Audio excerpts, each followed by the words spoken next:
समिति समानी। 30 अक्टूबर सन 1883 की अमावस्या को आर्यजन कभी भूल नहीं पाएंगे। इसी दिन शाम 6 बजे महर्षि दयानंद जी महाराज ने अपनी देह त्याग की थी। आर्य समाज का सदमा तो असह्य था ही।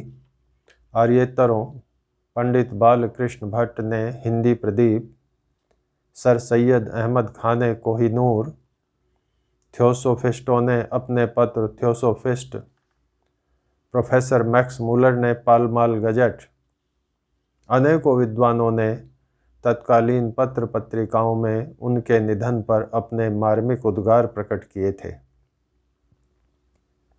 किसी ने प्रसिद्ध सुधारक बताया तो किसी ने विद्यामयी लहरी और हितोपदेश धारा से तृप्त करने वाला, किसी ने निहायत नेक व दरवेश सिफ्त बेनजीर शख्स बताया तो किसी ने महान आत्मा व महान पुरुष।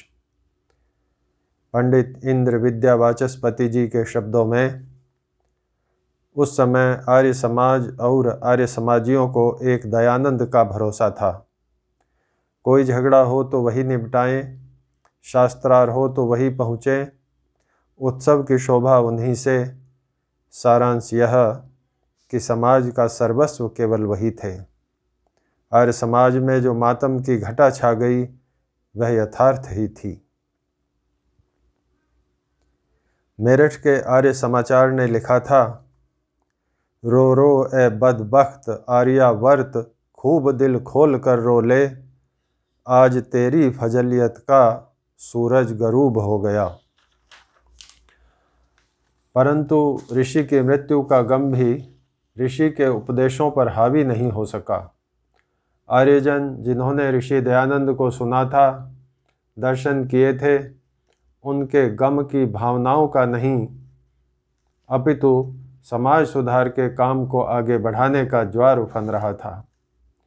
ऋषि के अधूरे कार्य को पूरा करने का जुनून उनमें हिलोरे मार रहा था और शायद यही कारण था कि मेरठ के आर्य समाचार अनुसार सन 1883 में 79 शहरों में आर्य समाजें थीं, जबकि लाहौर की आर्य पत्रिका अनुसार सन 1885 में आर्य समाजों की संख्या 200 हो गई थी।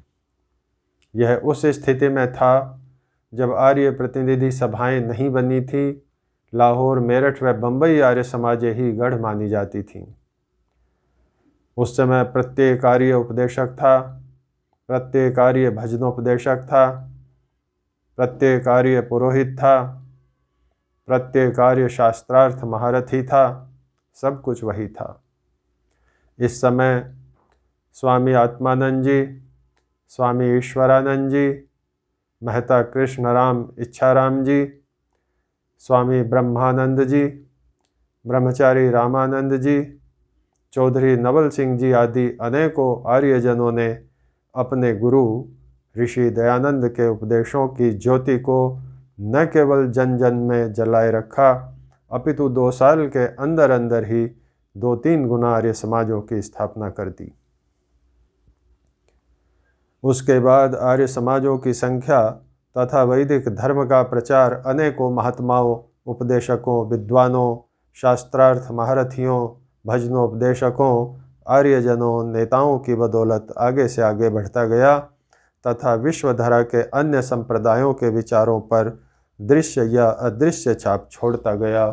भारतीय जनजीवन में नैतिक मूल्यों की, वैदिक मान्यताओं की स्थापना करता चला गया। आर्यजनों, उस काल में भी आर्यजनों में मतभेद हुए होंगे, रहे होंगे, परंतु वहाँ मतभेद हावी नहीं थे, बल्कि ऋषि के मिशन को पूरा करने की इच्छा बलवती थी। तत्समय भी व्यक्तिगत महत्वाकांक्षाएं आड़े आई होंगी, परंतु वे ऋषि ऋण के सामने टिकी नहीं थीं। उस समय भी सिद्धांतों की असहमति हुई होगी, पर उन्होंने प्रचार कार्य को धीमा नहीं पड़ने दिया था। डीएवी कॉलेज संबंधी कई बिंदुओं पर पंडित गुरुदत्त जी के मतभेद होते हुए भी, असंतोष होते हुए भी, समाजों में डीएवी कॉलेज के लिए अपील करने का काम पंडित जी के ही सुपुर्द था। 6 मार्च 1897 को पंडित लेखराम जी आर्यपथिक का बलिदान हुआ। श्मशान भूमि में महात्मा मुंशी राम जी ने कहा था, हम सबको चाहिए कि हम वीर की चिता के समीप खड़े होकर यह प्रतिज्ञा करें कि आपस की फूट को हराकर प्रेम पूर्वक मिलकर काम करेंगे।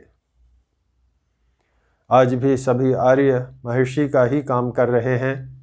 सबके मन में कृणवंतो विश्वमार्यम की भावना हिलोरे ले रही है। सभी को वैदिक सिद्धांतों के प्रचार प्रसार की चिंता है। सभी महर्षि के सत्य उपदेश को फैलाना चाहते हैं। सभी ऋग्वेद के मंत्र समानो मंत्रः समितिः समानी समानम मनः सह चित्तमेषाम पर श्रद्धा रखते हैं। सभी एक अच्छे समाज की संरचना का स्वप्न लिए हुए हैं। सब ऋषि ऋण से उऋण होना चाहते हैं। सब परोपकार करना चाहते हैं। सब अध्यात्म की उन्नति देखना चाहते हैं। सभी वैदिक विचारधारा अनुसार मानव निर्माण के लिए कृत संकल्प हैं।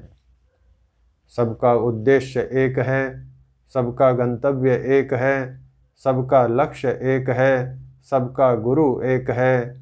सभी अपने अपने ढंग से अपनी अपनी क्षमता से कार्य कर रहे हैं। महर्षि के देहावसान के बाद सभाएं नहीं थीं, परंतु महर्षि का प्रभाव इतना था कि निराशा दूर तक नहीं थी।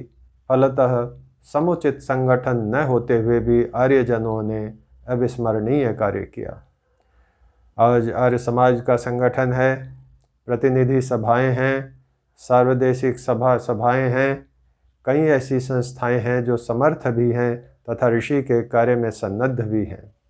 आज की स्थिति में वैदिक धर्म के प्रचार प्रसार आर्य समाज की उन्नति के लिए योजनाबद्ध व और अधिक व्यवस्थित रूप से एकता के साथ कार्य किए जाने की महती आवश्यकता है। व्यक्तिशः उत्साह व ऋषि प्रेम से आर्यजन जो कार्य कर रहे हैं, इससे उनको संबल भी मिलेगा तथा सभाओं के प्रचार कार्य में भी अचिंतनीय गति आएगी। ऋषि का आदेश व आर्यजनों का सपना शीघ्रता से फलीभूत हो सकेगा। आर्यजनों, एकता की रस्सी से बड़े बड़े असत्य के हाथी बांधे जा सकते हैं। एक अकेले वृक्ष को वृक्ष कहा जाता है, जिस पर आते जाते लोग पत्थर मारकर फल व लकड़ी तोड़ते रहते हैं। अवसर मिले तो काटकर पलंग बना लेते हैं। उसका अस्तित्व ही मिट जाता है। वही पेड़ जब इकट्ठे होते हैं तो उसे वन कहा जाता है। उसमें घुसते हुए लोग डरते हैं। लकड़ी फल लेते भी हैं तो भी वन का अस्तित्व सहजतया समाप्त नहीं कर सकते। उसमें नए बीज पैदा होकर पेड़ बनने की परंपरा चलती रहती है। वन घना रहता है तथा फैलता भी रहता है। आज आर्य समाज के बिखरे हुए आर्यों को जोड़ने की आवश्यकता है। आज आर्यजनों की एकता की पहले से कहीं अधिक आवश्यकता है।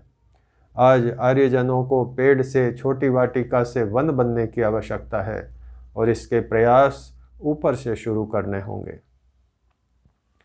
जैसा हमारे अग्रज बड़े आचरण करेंगे, वैसा ही अनुकरण सामान्य आर्यजन करेंगे। आज किसी से छुपा नहीं कि हम आर्यों में, हमारी संस्थाओं में एकता भी है तो उतनी नहीं, वैसी नहीं जैसी अभिप्रेत है। एक ही संस्था की एक से अधिक संस्थाएं अस्तित्व में आ गईं। आर्यों में नीचे तक भी यह विभाजन दृष्टिगत होने लगा, जो वर्णीय भी नहीं कहा जा सकता तथा आदर्श भी नहीं हो सकता। अतः आर्य संस्थाओं के अधिकारीगण आपस में बैठकर चर्चा कर गिले शिकवे दूर कर एकता के सूत्र में बंधें। जो मामले न्यायालयों में चल रहे हैं उन्हें आपसी सद्भाव से तय कर लें। जो मतभेद हैं उन्हें सौहार्दपूर्ण वातावरण बनाकर दूर कर लें। मतभेद हो सकते हैं तथा होंगे भी, होते रहेंगे, क्योंकि प्रकृति का यह नियम है। पति पत्नी के, पिता पुत्र के, भाई भाई के, भाई बहन के भी 100% विचार आपस में नहीं मिलते, मिल भी नहीं सकते, क्योंकि सत्व रज तम के जिन कणों से मिलकर हमारे शरीर बने हैं वे किन्हीं दो में एक समान बनाए ही नहीं गए। सबके संस्कार एक समान हो ही नहीं सकते। अतः मतभेद तो हो लें, परंतु मन भेद ना हो। पक्ष विपक्ष सिद्धांत में हो, परंतु आर्य समाज में पक्ष विपक्ष ना हो। अतः संस्थाओं के पदाधिकारीगण अपने अतीत के गिले शिकवे भुलाकर एक जाजम पर बैठें और कोर्ट कचहरी में लंबित मामलों को सुलझा लें तो बड़ा उपकार होगा। इससे आर्यजनों का तन मन धन संबंधी सामर्थ्य मुकदमे आदि में न लगकर पूर्णतः आर्य सिद्धांतों के प्रचार प्रसार में लगेगा। एकता से प्रचार होगा तो प्रचार भी कई गुना बढ़ेगा, परिणाम भी कई गुना बढ़ेंगे। कुछ लोगों का यह विचार हो सकता है कि यह कार्य हो नहीं सकता क्योंकि खाई बहुत गहरी है। मैं ऐसा नहीं मानता, अधिकांश आर्य जगत भी ऐसा नहीं मानता। न तो खाई गहरी है और न ही यह कार्य असंभव है। आपसी संवाद ऐसी चीज़ है जिससे बड़े से बड़ा विवाद भी हल हो सकता है। आर्यों के विवाद तो बड़े हैं ही नहीं, बस आवश्यकता है कि मन में विवाद खत्म करने का जज्बा हो तथा साफ मन से महर्षि के बताए लक्ष्य पर नज़र रखते हुए दुराग्रह हटाकर सौहार्द बनाकर वार्ता की जावे तथा जहाँ सिद्धांत की हानि न हो वहाँ उदारता दिखाई जावे। सिद्धांत से समझौता तो करनीय है ही नहीं। ईश्वर सद्प्रयासों के अच्छे परिणाम देता ही है, यह हम आर्यों का विश्वास है। आर्य जाति को सोते से जगाने के लिए ऋषि ने कितनी बार विष खाया, अपने प्राणों की आहुति दे दी। पंडित लेखराम आर्यपथिक अपने शरीर पर घाव सहकर भी यही बोले कि तहरीरी काम बंद नहीं होना चाहिए। स्वामी श्रद्धानंद जी महाराज धर्म प्रचार के लिए गोलियां खाकर शहीद हो गए। बलिदानियों की सूची बहुत लंबी है।